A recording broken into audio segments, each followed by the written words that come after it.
14 से आज तक कोई बता दे कि आतंकियों की हिम्मत नहीं है कि वो आतंक कर दें। यदि किसी ने जो जुर्रत करने का भी काम किया है तो पाकिस्तान में अंदर घुसकर उसको सबक सिखाने का काम कोई ने किया तो वो नरेंद्र मोदी जी की सरकार ने किया। इनके प्रधानमंत्री थे तो सफेद कबूतर उड़ाया करते थे मनमोहन सिंह, जब आतंकी हमारे सैनिकों के सिर काटकर फुटबॉल खेलते थे, जब हमारे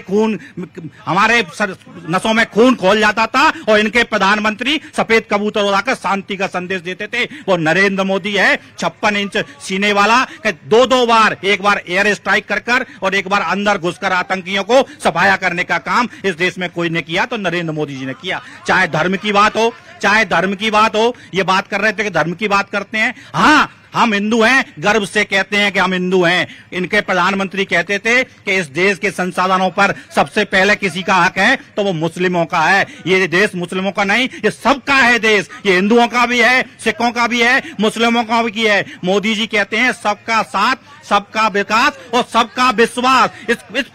इस वाक्य को लेकर हम शासन करने वाले लोग हैं। लेकिन वो तो ये भी कह रहे हैं ना कि कांग्रेस की सरकार आएगी तो मंगलसूत्र छीन लेगी। वो मोदी जी ने किस परिप्रेक्ष्य में कहा है उसका मैं जवाब अभी देने में सक्षम नहीं हूं, लेकिन मैं एक बात जरूर कहना चाहता हूं कि मोदी जी ने इस देश में जब 80 करोड़ लोगों को अनाज देने का काम किया तो हिंदू मुस्लिम नहीं देखा। योजना जब आती है घर घर में तो वो देखती नहीं कि आपका नाम खान है या शर्मा है या शुक्ला है। मैडम, मैं बीरन खटीक जिला अध्यक्ष हूँ सेवा दल का, और मैं तो अभी से इनसे कह रहा हूँ, आपके सामने और निवेदन कर रहा हूँ कि जब हम टक्कर में नहीं है तो जब बैठे गए को अपने घर में बैठे, हम तो टक्कर में ही नहीं है, जीत जाएंगे नहीं तो टक्कर में आएंगे, तभी तो ये बैठे हैं कि हम जीतना। मेरा नाम दिनेश वशिष्ठ है, मैं उपाध्यक्ष हूँ जिला कांग्रेस कमेटी में। मैं सर ने अभी बोला था कि वो हमारे प्रधानमंत्री ऐसा करते थे, कबूतर होता है।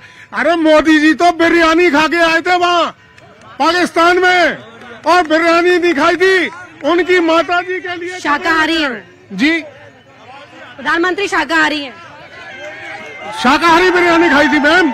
आपको पता होना चाहिए कि वेज बिरयानी भी बनती है। और दूसरी बात मैं बता दूं, आपने एक सवाल किया था, उन्होंने जवाब देने से मना कर दिया। इतना घटिया स्टेटमेंट जो उन्होंने राजस्थान में दिया है उसकी पराकाष्ठा नहीं है नीचे करने की।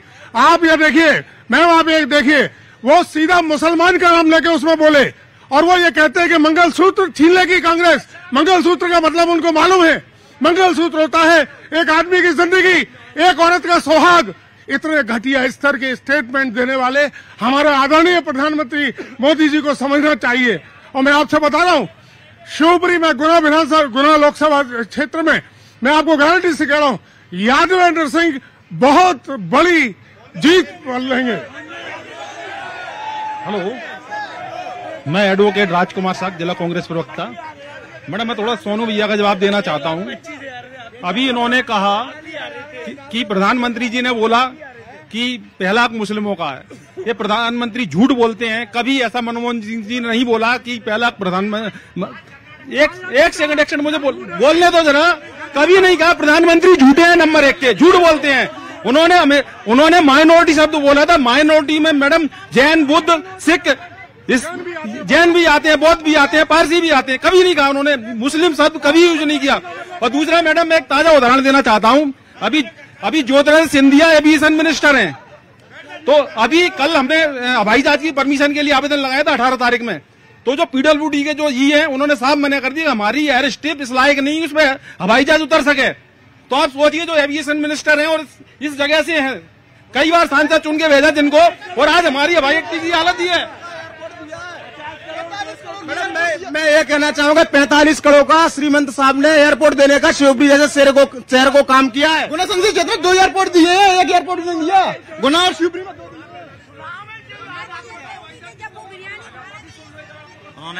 उन्होंने कहा कि श्रीमंत ज्योतिरादित्य सिंधिया, रुको जरा 1 मिनट, उन्होंने कहा कि श्रीमंत ज्योतिरादित्य सिंधिया एविएशन मिनिस्टर हैं। हम गर्व से कहते हैं कि वो नागरिक उड्डयन मंत्री हैं। ग्वालियर में 600 करोड़ का एयरपोर्ट, 16 महीने में बनाने का काम यदि कोई ने किया है तो वो श्रीमती ज्योतिरादित्य सिंधिया ने किया है। अयोध्या जी में 20 महीने में एयरपोर्ट बनाने का काम कोई ने किया तो श्रीमती ज्योतिरादित्य सिंधिया ने किया। जो इनकी जानकारी अधूरी है, वो हवाई पट्टी सिर्फ 900 मीटर की है, वो विशेष हेलीकॉप्टर हवाई जहाज उतर सकते हैं, उसका उन्नयन कराकर 90 करोड़ रुपए शिवपुरी और गुना की हवाई पट्टी के उन्नयन के लिए किसी ने दिया तो श्रीमती ज्योतिरादित्य सिंधिया ने दिया। इनको ये बात पच नहीं रही है, इसलिए ऐसी बात करते। अपने नेता को ही सुन लीजिए, अपने नेता को ही सुन लीजिए, कम से कम आप ही की पार्टी के नेता बोल रहे हैं।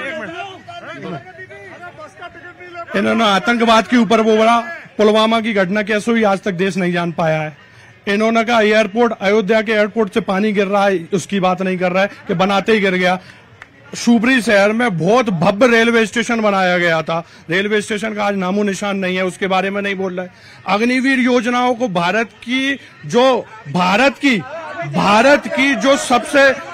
सैन्य शक्ति, जो सबसे बड़ी ताकत होती है, उसे अग्निवीर में तब्दील कर उन्हें इनके मंत्री और विधायक चौकीदार बनाने की बात कर रहे हैं, उस पर ये बात नहीं कर रहे हैं। ठीक है, अग्निवीर पे बात करेंगे, रुक जाइए, वहां से एक हाथ उठ रहा है जी।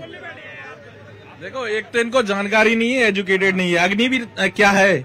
अग्निवीर के बाद सैन्य शक्ति में बढ़ावा 4 साल। आप कितने एजुकेटेड हैं? मैं MA, MSW, BEd और सारी डिग्री है इनके पास, है ना। उसके बाद ये बता रहे हैं अग्निवीर एक वो शिक्षा है जो प्रधानमंत्री जी ने चालू किया, सब युवाओं के लिए देना है। उसके बाद चटनी होगी, जो युवा लगातार 4 वर्ष तक कर पाएगा उसको सैन्य शक्ति में शामिल किया जाएगा। विश्व में भी ऐसी योजनाएं कई जगह चलती हैं, जहां पहले इजराइल है, रूस है, सब पहले भर्ती करती हैं, उसके बाद सैन्य शक्ति में उसको करती हैं। दूसरी बात, एजुकेशन हब है शिवपुरी। एजुकेशन हब कैसे है? यहाँ से आप राष्ट्रीय अगर दिखाएंगे तो मध्य प्रदेश में सबसे ज्यादा बच्चे अपने यहाँ से निकलते हैं शिवपुरी से। पूरे मध्य प्रदेश में 100 जगह निकलती हैं तो 70 बच्चे शिवपुरी से प्रमोट होते हैं, जो सरकारी योजनाओं का लाभ लेते हैं, सरकारी योजनाओं में जाते हैं। इनको ये भी नहीं पता कि सरकारी योजनाओं में और सरकारी कर्मचारी कितने शिवपुरी से निकलना है। एजुकेशन ठीक है। अभी एक भैया कह रहे थे कि कांग्रेस के प्रधानमंत्री ने कब बोला कि देश के संसाधनों पर पहला मुसलमानों का है। मैं इनको बता देना चाहता हूं, 14 दिसंबर 2009 का स्टेटमेंट देख लें। मनमोहन सिंह ने कहा है पहला अधिकार मुसलमानों का है। दूसरी बात मैं इनसे ये कहना चाहता हूँ, माइनॉरिटीज का था। हाँ, माइनॉरिटी का कहा था, माइनॉरिटीज मतलब मुसलमान ही है हिंदुस्तान में। दूसरी बात मैं इनसे ये कहना चाहता हूँ कि अभी ये भैया कह रहे थे कि यहाँ पे स्टेशन का नामो निशान नहीं है। अगर स्टेशन का नामो निशान नहीं है तो ट्रेनें क्या बस स्टैंड पे आ रही है? हाँ भाई, ट्रेन के बस स्टैंड पर आ रही है क्या? बताइए, ट्रेन के बस स्टैंड पर आ रही है क्या? नहीं मैडम, देखिए इन लोगों का काम है केवल और केवल लोगों को दबाना। अपनी बात में देश के अंदर, भारत देश के अंदर 1% लोगों पे 40% संपत्ति है, उसका हिसाब कौन देगा? 70 करोड़ लोग गरीबी रेखा के नीचे जी रहे हैं, उसका हिसाब कौन देगा? 70 साल देश आंख बंद करके चला।